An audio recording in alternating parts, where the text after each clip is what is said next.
अस्सलामुअलैकुम दोस्तों, मेरा नाम है अहमद और आप देख रहे हैं रेबल्स डायरी में एक मर्तबा फिर से खुशामदीद।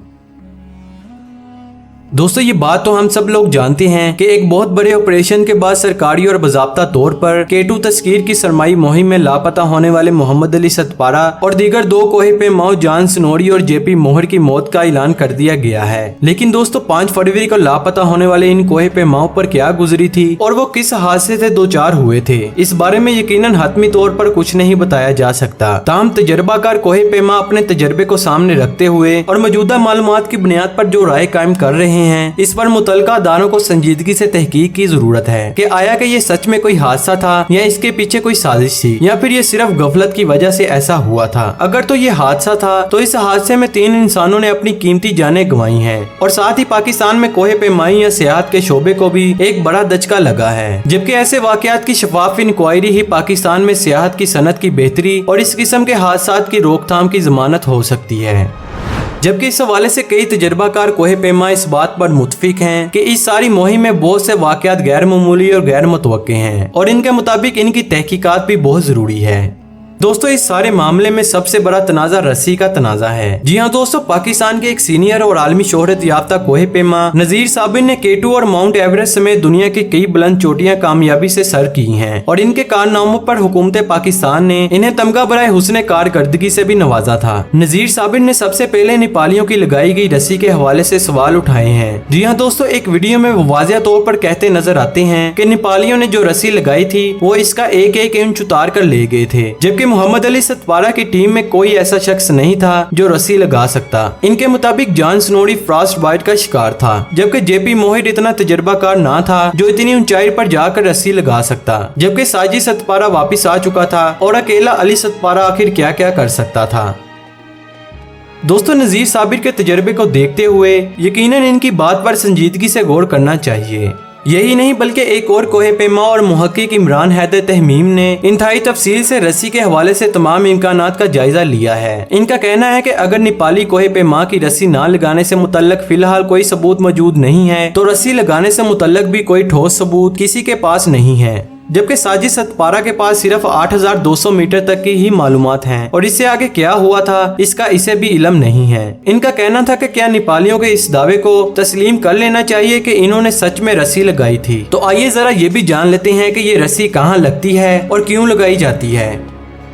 इस हवाले से इमरान हैदर कहते हैं कि जितने भी बड़े पहाड़ हैं इन पर साजो सामान के इस्तेमाल के बगैर कोहे पेमाई करना नामुमकिन होता है। सबसे पहले कोहे पेमाओं की हिफाजत के लिए बेस कैंप से चोटी तक मुख्तलिफ टुकड़ों में मजबूती से रस्सी लगाई जाती है, जबकि इस रस्सी को कोहे पेमा की लाइफ लाइन भी कहा जाता है और ये एक फिक्स्ड लाइन होती है।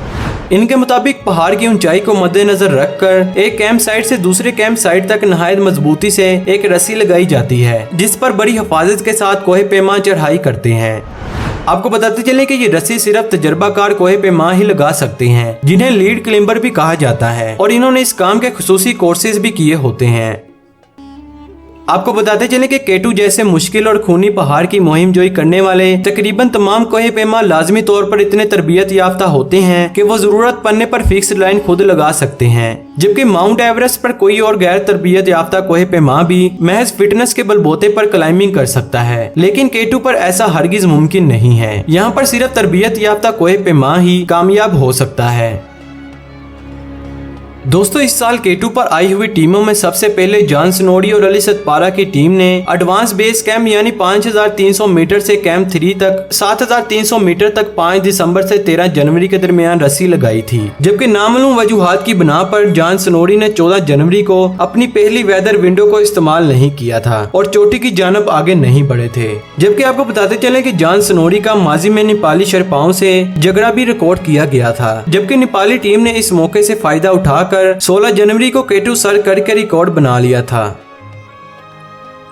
दोस्तों अगर इस फिक्स्ड लाइन की तनसीब का जायजा लें तो मौजूदा मालूमात के मुताबिक ABC से कैंप 3 तक अली सतपारा की लगाई हुई फिक्स लाइन को बाकी तमाम कोहे पेमाओं ने इस्तेमाल किया था, जबकि 7300 मीटर से आगे 8611 मीटर यानी K2 की चोटी तक जितनी भी फिक्स्ड लाइन लगानी थी इसे नेपाली शेरपाओं ने अपने जिम्मे पे लिया था। आपको बताते चलें कि तमाम 10 शेरपाओं ने अपने अपने हिस्से तकसीम कर लिए थे। इस जमन में यकीनन सब कोहे पेमाओं की बाहमी रजामंदी भी शामिल होगी, जबकि इमरान हैदर कहते हैं कि मुझे कभी यकीन है कि नेपाली शेरपाओं ने अली सतपारा की लगाई हुई फिक्स लाइन जान स्नोरी से ये कहकर इस्तेमाल की होगी कि कैंप 3 से आगे जो फिक्स लाइन हम लगाएंगे वो आप भी इस्तेमाल कर सकेंगे। लिहाजा फिक्स लाइन के मामले में ये बाहमी ताउन ज़बानी तौर पर तय किया गया होगा। तभी तो जान स्नोरी ने एक मरतबा बातचीत करते हुए बताया था कि डेथ जोन के लिए से नेपाली शेरपाओं ने 700 मीटर तक की रस्सी ली थी और हम भी वही फिक्स्ड लाइन इस्तेमाल करेंगे।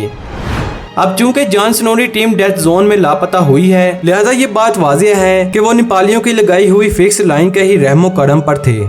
जबकि दूसरी जानब ये बात तो तय है कि कैंप 3 से बोटल नीक तक लाजमी फिक्स लाइन लगाई हुई थी, क्योंकि अगर ना लगी होती तो साजिद सतपारा बता देते। इन्होंने इस बात की तस्दीक कर दी है कि कैंप 3 से 8200 मीटर तक जहां पर वो मोहम्मद अली सतपारा की टीम को छोड़कर वापस आ गए थे वहां पर फिक्स लाइन मौजूद थी। दोस्तों इस सारे मामले के बाद यहाँ पर दो अहम सवाल जन्म लेते हैं। सबसे पहला तो सवाल ये है कि क्या बोटल नीक से आगे फिक्स लाइन मौजूद थी या नहीं, और कहीं इस फिक्स लाइन यानी रस्सी को वापस उतार तो नहीं लिया गया था। दोस्तों मोहम्मद अली सतपारा और इनके साथी अब इस दुनिया में नहीं रहे, लिहाजा इन दोनों सवालों के जवाब अब सिर्फ नेपालियों के पास ही हैं। साजिद सतपारा के पास इसका जवाब हरगिज नहीं है, क्योंकि वो 8250 मीटर से आगे नहीं गए थे और जहां से साजिद सतपारा वापस हुए हैं वहां से चोटी तक की फिक्स लाइन नजर नहीं आती। ये जानने के लिए वही जाना पड़ता है और जाहिर सी बात है कि वहां तक साजिद सतपारा गए ही नहीं थे। अब जरा फर्ज करते हैं कि बोटल नीक से आगे फिक्स्ड लाइन लगाई ही नहीं गई थी और नेपालियों ने वहां से चोटी तक फ्री क्लाइंबिंग यानी फिक्स्ड लाइन के बगैर चढ़ाई की थी, तो क्या ऐसा करना मुमकिन है? तो इसका जवाब ये है कि हाँ ऐसा करना मुमकिन है। आपको बताते चले कि बाज़-औक़ात बोटल नीक के ऊपर ताज़ा बर्फ पाउडर स्नो मौजूद होती है और तजर्बाकार कोहे पेमा वहाँ से बगैर फिक्स्ड लाइन के आगे निकल जाते हैं, लेकिन ये बहुत ही कम होता है क्योंकि अमूमन इस मुकाम पर ब्लू आइस यानी पक्की बर्फ होती है जिस पर पाँव मुश्किल से ही टिकते हैं। लिहाजा यहाँ से फिसलने से बचने के लिए यहाँ पर एक रस्सी लगाना बहुत जरूरी होता है। जबकि ये भी इम्कान है कि 16 जनवरी को जब नेपालियों ने चोटी सर की थी तो इन्हें वहां पर नरम बर्फ मिली थी, चुनाचे इन्होंने फिक्स लाइन नहीं लगाई। इस जमन में नेपालियों की मुहिम पर तबसरा करते हुए आलमी शोहरत याफ्ता रूसी कोहे पेमा ने अपने बयान में कहा है कि नेपाली इस वक्त बहुत खुशकिस्मत तरीन है कि इन्हें बोटल नीक से आगे नरम बर्फ मिली है। इनका कहना था कि मुझे तो हमेशा ब्लू आइस ही मिलती रही है।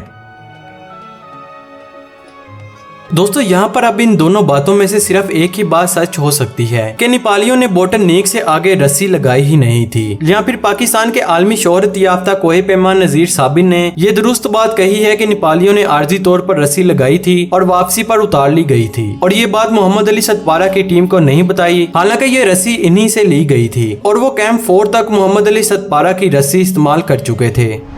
दोस्तों अगर हकीकत में ऐसा ही हुआ है तो इनकी ये बददियानती एक जुर्म बन चुकी है जिसमें 3 तजर्बाकार कोहे पे माँ अपनी जान गंवा चुके हैं। लिहाजा इस हवाले से हुकूमत पाकिस्तान को चाहिए कि वो नेपालियों के कोहे पे माओं से इंक्वायरी जरूर करे।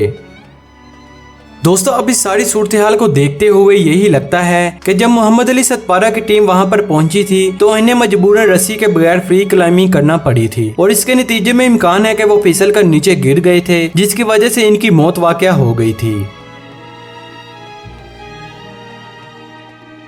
इस इम्कान को इस बात से भी तकवीत मिलती है कि जब मोहम्मद अली सतपारा की टीम बोटल नीक पर पहुंची थी तो यकीनन अली सतपारा टीम की क़ियादत कर रहे होंगे और इन्होंने इस इंतहाई खतरनाक सूरत हाल को भांप लिया होगा। और दूसरी जानब साजिद सतपारा पहले ही ऑक्सीजन की कमी के बाइस हज़ियानी कैफियत के जेर असर थे और इनका ऑक्सीजन सिलेंडर भी काम नहीं कर रहा था। तो इसी चीज को देखते हुए मोहम्मद अली सतपारा ने अपने बेटी की हिफाजत के पेश नजर इसे वापस भेज दिया था, जबकि बाप के कहने पर साजिद सतपारा ने वापसी शुरू कर दी और कैंप 3 पर पहुंचकर जब इनकी तबीयत बेहतर हुई तो इन्होंने नीचे बेस कैंप पर राब्ता किया था।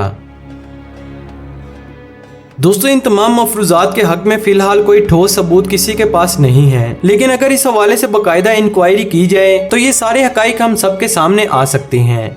जबकि मोहम्मद अली सतपारा कोहे पैमाई की जुनून में अब अमर हो चुके हैं। लेकिन अगर इस हादसे के पीछे कोई साजिश थी तो इसे जरूर सामने आना चाहिए, और अगर कोई नेपाली कंपनी मुजरिमाना और पेशावराना गफलत की मुरतकब हुई तो मुस्तकबिल में इस पर पाकिस्तान में काम करने पर पाबंदी आयद करके इनके खिलाफ कार्रवाई करनी चाहिए। जबकि इस हवाले से कौम भी मुंतजिर है कि इसके हीरो मोहम्मद अली सतपारा को इंसाफ मिले।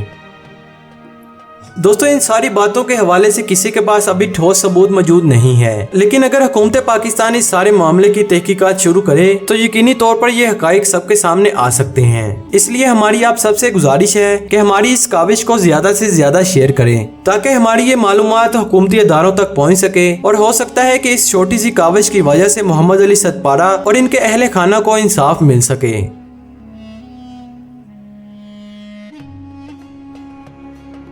तो दोस्तों, ये थी आज की वीडियो। अगर आपको ये वीडियो पसंद आए तो इसे लाइक जरूर कीजिएगा और हमारे चैनल को सब्सक्राइब करके बेल नोटिफिकेशन ऑन कर लीजिएगा ताकि हमारी वीडियो आप तक पहुंचती रहे।